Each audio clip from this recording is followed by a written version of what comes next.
알로라 영입니다. 오늘은 어제 있었던 5월 15일 강변 듀얼파크 미니리그 4강전 영상을 준비했습니다. 왼쪽에 사용하는 덱이 후파 블랙키 덱이고 오른쪽은 예전 이수 듀얼파크 미니리그 결승전에서 나왔던 두파팡 덱입니다.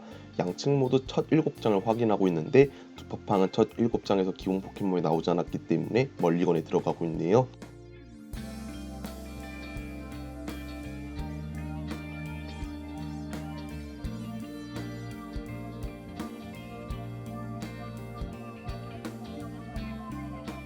오른쪽 두파팡이 아무래도 기본체가 많이 들어가지 않는 덱이기 때문에 멀리건을 통해서 드디어 두파팡이 나오고 게임 시작되었습니다. 왼쪽의 스타트는 화강돌이 스타트했네요.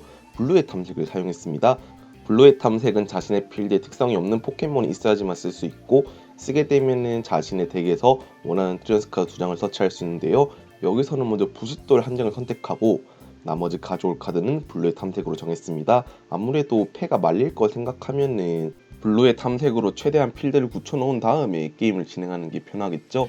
패에 불에너지가 보이고 있는데 여기서는 불에너지나 다른 카드를 사용하지 않고 그대로 자리를 정리했습니다. 왼쪽에 후파 블랙키 덱으로 넘어가서 네스트볼을 사용했네요. 네스트볼은 자신의 덱에 있는 기본 포켓몬을 바로 벤치에 꺼내올 수 있는 카드입니다. 이어서 패에서 하이퍼볼을 사용했네요. 릴리에오와 난천을 코스트로 사용했는데 아무래도 패에 드로 관련 서포터가 추가적으로 있는 모양입니다. 여기서 가져오려고 하는 카드는 아무래도 두파팡 체력이 딱 120이기 때문에 블랙키의 원수갑기가 120 데미지가 나온 시점에서 맞교환을 하면은 블랙키가 좀 더 유리할 거란 생각이 들기 때문에 여기서는 EV를 많이 깔아두네요. 이어서 패에 있는 카드를 사용하기 전에 화강돌의 특성을 쓰려고 하다가 악에너지를 붙이고 특성을 사용해서 데미지 카운트 한 개를 올렸습니다. 이어서 릴리를 사용해서 자신의 패가 8장이 되도록 카드를 드로우하네요. 릴리에는 첫 번째 차례에만 자신의 패가 8장이 되도록 카드를 드로우하고 그 이외의 차례에는 자신의 패가 6장이 되도록 카드를 드로우할 수 있습니다. 이어서 네스트볼을 한 장 더 사용해서 여기서는 세 번째 EV까지 꺼내네요. 이런 형식으로 EV를 확실하게 많이 준비해두는 편이 블랙키를 띄우기가 편하기 때문에 왼쪽이 상당히 필드 전개를 잘하고 있다는 생각이 듭니다.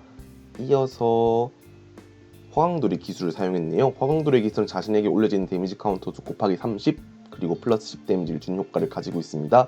하나 올라가 있기 때문에 40 데미지를 주었네요. 오른쪽에 두파팡 덱으로 넘어가서 부싯돌을 사용했습니다.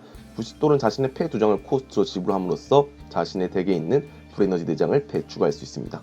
곧바로 용족봉을 사용해서 불에너지 2장을 부스팅한 다음에 덱에서 카드 3장을 드로우할 수 있습니다. 아직까지 이번 차례 에너지 플레이는 하지 않았기 때문에 에너지를 붙여줌으로써 두 번째 기술인 불구슬 저글링을 사용할 수 있게 되겠네요.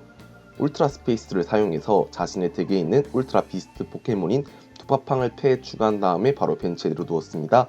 이어서 더트 자전거까지 사용했습니다. 더트 자전거는 덱 위에서 2장을 드로우하고 그중 한 장은 트래쉬로 한 장은 패로 가져올 수 있습니다.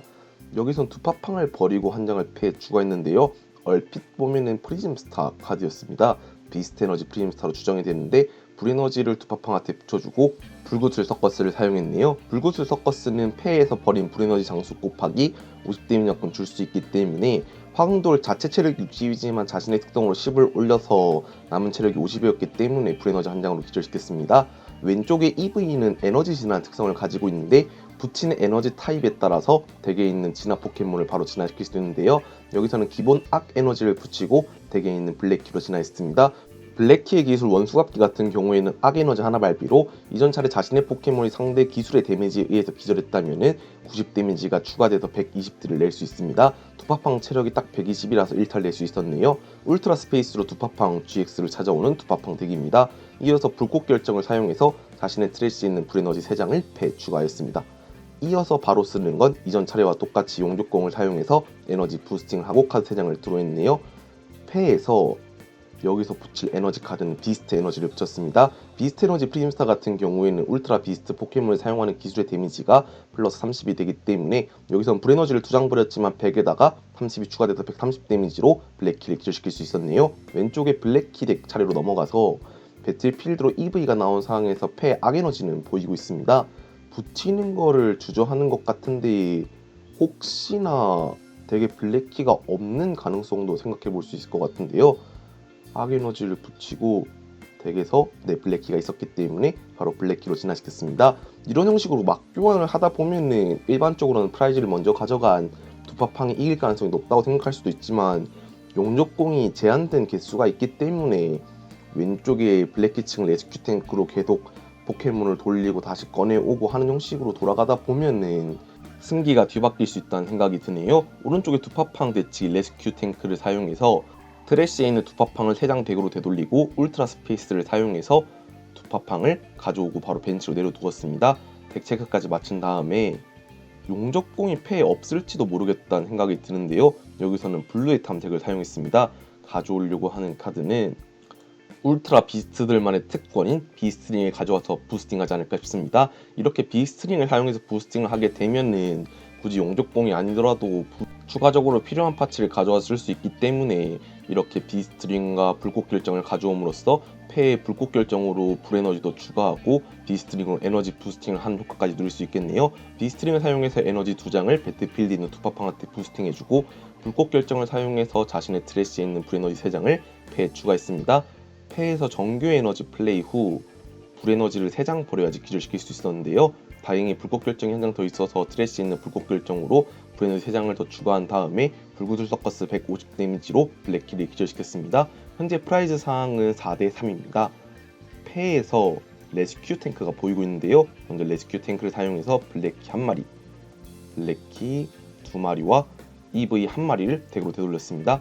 패 악에너지가 보였기 때문에 곧바로 악에너지를 붙이고 에너지나 특성으로 블랙키로 진화시켰네요. 이렇게 되면 이번 차례 또다시 두파팡을 기절시키는 건 큰 문제가 없을 것 같습니다.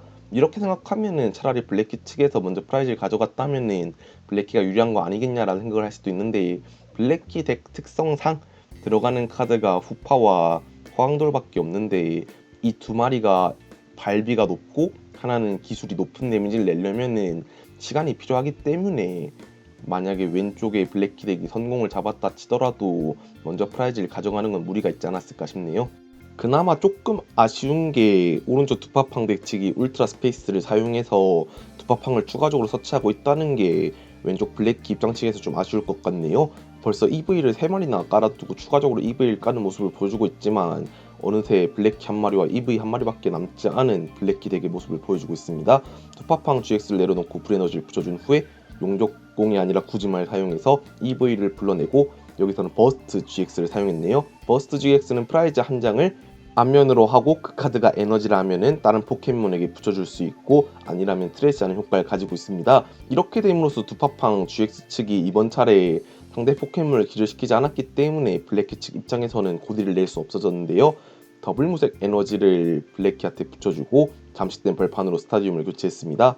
이렇게 되면 블랙키 측이 이번 차례 프라이즈를 못 가져가고 오른쪽 두파팡 차례가 돌아왔었을 때 프라이즈 한 장을 다시 선점하게 되면은 프라이즈가 1대3이라는 메꿀 수 없는 차이로 벌어나기 때문에 여기서는 많이 힘들지 않을까 싶네요.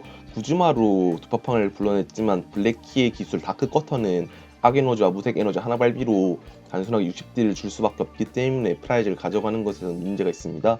그나마 이번 차례 내려놓은 스타디움 카드가 블랙마켓 프리즘스타였다면은 프라이즈 차이를 내지 않고 딜을 줄 수 있었을 텐데 조금 아쉬울 것 같네요.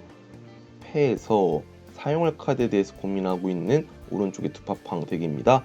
먼저 부시도를 사용했네요. 자신의 덱에 있는 불에너지 4장을 패에 추가할 수 있습니다. 불에너지 4장을 패에 추가하고 그 다음에 용접공을 사용해서 에너지를 부스팅하고 싶을 것 같은데요. 용접공을 사용해서 불에너지 2장을 두파팡 GX한테 붙여주고 카드 3장을 들어갑니다. 이어서 히트 팩토리 프리즘스타를 스타디움을 교체했네요. 이거는 블랙마켓 프리즘스타를 기다렸다가 아끼는 게 어땠을까 싶은데 일단은 히트 팩토리 프리즘스타 효과로 불에너지를 버리고 카드 3장을 들어했습니다. 네스트볼은 사용했지만 아무런 카드도 가져오지 않네요. 이어서 아직 이번 차례 정규 에너지 플레이를 하지 않았기 때문에 후속 두파팡을 키우는 것도 한 가지 방법이라는 생각이 듭니다. 여기서는 깜짝 헤드로 에너지 3개를 떼서 150 데미지로 블랙키를 기절시키고 프라이즈 한 장을 가져갔네요. 남은 프라이즈가 한 장이 된 두파팡 덱입니다. 왼쪽에 EV가 배틀필드로 나가지만 악에너지를 붙여서 EV를 덱에 있는 블랙키로 진화시킬 수 있습니다. 이렇게 되면 저번 차례 구즈마와 카운터 캐처를 사용해서 미리 긁어 넣었던 게 큰 도움이 될 것 같은데요. 여기서는 원수갑기 120 데미지로 두파팡을 기절시킬 수 있습니다.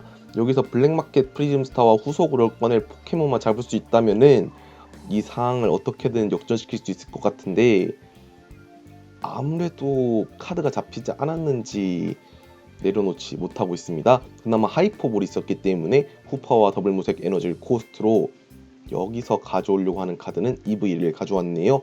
확실히 이렇게 되면은 블랙마켓 프리즘스타만 깔면은 상대가 블랙키를 기절시켜도 프라이즈를 못 가져가고, 그래도 블랙키를 기절시키면은 기절했다는 조건이 붙어서 원수갑기로 인해서 나온 프라이즈 한 장을 가져오고 게임을 끝낼 것 같은데요. 여기서는 먼저 부싯돌을 사용해서 자신의 덱에 있는 불에너지를 한 장 찾아왔습니다. 아무래도 더 이상 덱에 불에너지가 남아있지 않은 모양인데요. 용접공을 사용해서 불에너지 2장을 붙여주고 그 다음에 카드 3장을 드로우합니다. 기본 정규 에너지 플레이 후 더트 자전거로 일단은 부싯돌을 버리고 한 장을 드로우하고 네스트볼을 사용해서 덱을 확인했습니다. 필요한 카드가 붙일 불에너지 한 장과 불구슬 서커스를 사용해서 딜을 줘야 할 3장으로 총 4장의 카드가 필요하게 되겠네요. 에너지 회수와 불꽃 결정을 사용해서 트래시에 있는 불에너지를 최대 5장까지 찾아올 수 있습니다. 이렇게 되면 게임이 종료된 걸 알았기 때문에 블랙키 덱 측의 항복으로 게임이 종료되었네요. 이번 영상도 봐주셔서 감사하고 다음 영상도 더 좋은 영상으로 찾아뵐 수 있게 노력하겠습니다.